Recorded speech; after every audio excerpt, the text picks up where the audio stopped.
मत्ती अध्याय 9। फिर वह नाव पर चढ़कर पार गया और अपने नगर में आया, और देखो, कई लोग लकवा के एक रोगी को खाट पर रखकर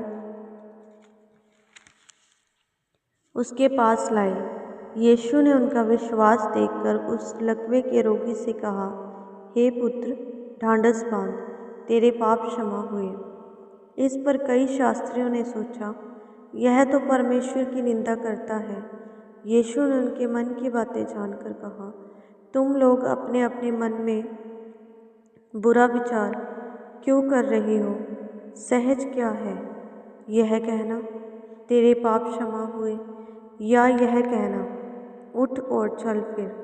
परंतु इसलिए कि तुम जान लो कि मनुष्य के पुत्र को पृथ्वी पर पाप क्षमा करने का अधिकार है। तब उसने लकवे के रोगी से कहा, उठ, अपनी खाट उठा और अपने घर चला जा। वह उठकर अपने घर चला गया। लोग यह देखकर डर गए और परमेश्वर को महिमा करने लगे, जिसने मनुष्य को ऐसा अधिकार दिया है। मत्ती का बुलाया जाना। वहाँ से आगे बढ़कर यीशु ने मत्ती नामक एक मनुष्य को महसूल की चौकी पर बैठे देखा और उससे कहा, मेरे पीछे हो ले।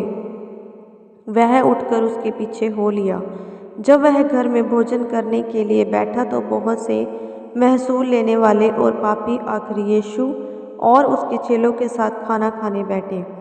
यह देखकर फरीसियों ने उसके चेलों से कहा, तुम्हारा गुरु महसूल लेने वालों और पापियों के साथ क्यों खाता है? यह सुनकर यीशु ने उनसे कहा, वैद्य भले चंगे के लिए नहीं, परंतु बीमारों के लिए आवश्यक है। इसलिए तुम जाकर इसका अर्थ सीख लो, मैं बलिदान नहीं परंतु दया चाहता हूँ, क्योंकि मैं धर्मियों को नहीं परंतु पापियों को बुलाने आया हूँ। उपवास का प्रश्न।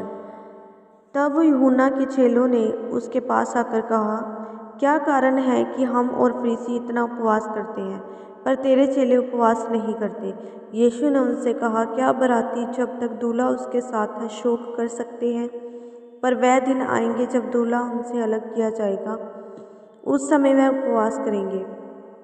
कोरे कपड़े पर का पैबंद पुराने वस्त्र पर कोई नहीं लगाता, क्योंकि वह पैबंद उस वस्त्र से कुछ और खींच लेता है और वह अधिक फट जाता है। और लोग नया दाखरस पुरानी मशकों में नहीं भरते, क्योंकि ऐसा करने से मशकें फट जाती हैं और दाखरस बह जाता है और मशकें नष्ट हो जाती है। परंतु नया दाखरस नई मशकों में भरते हैं और वह दोनों बचे रहते हैं। वह उनसे ये बातें कह ही रहा था कि देखो, एक सरदार ने आकर उसे प्रणाम किया और कहा, मेरी पुत्री अभी मरी है, परंतु चलकर अपना हाथ उस पर रख तो वह जीवित हो जाएगी। यीशु उठकर अपने चेलों समेत उसके पीछे हो लिया, और देखो, एक स्त्री ने जिसको 12 वर्ष से लहू बहने का रोग था, पीछे से आकर उसके वस्त्र के आंचल को छू लिया, क्योंकि वह अपने मन में कहती थी, यदि मैं उसके वस्त्र ही को छू लूँगी तो चंगी हो जाऊंगी। यीशु ने फिरकर उसे देखा और कहा, पुत्री, ढांढस बांध, तेरे विश्वास ने तुझे चंगा किया है। अत वह स्त्री उसी घड़ी चंगी हो गई।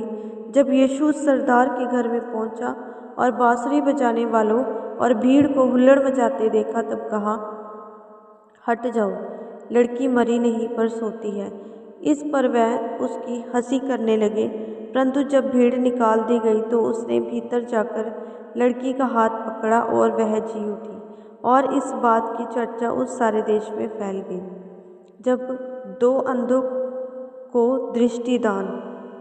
जब यीशु वहाँ से आगे बढ़ा तो 2 अंधे उसके पीछे यह पुकारते चले, हे दाऊद की संतान, हम पर दया कर। जब वह घर में पहुँचा तो वह अंधे उसके पास आए, और यीशु ने उनसे कहा, क्या तुम्हें विश्वास है कि मैं यह कर सकता हूँ? उन्होंने इससे कहा, हाँ प्रभु।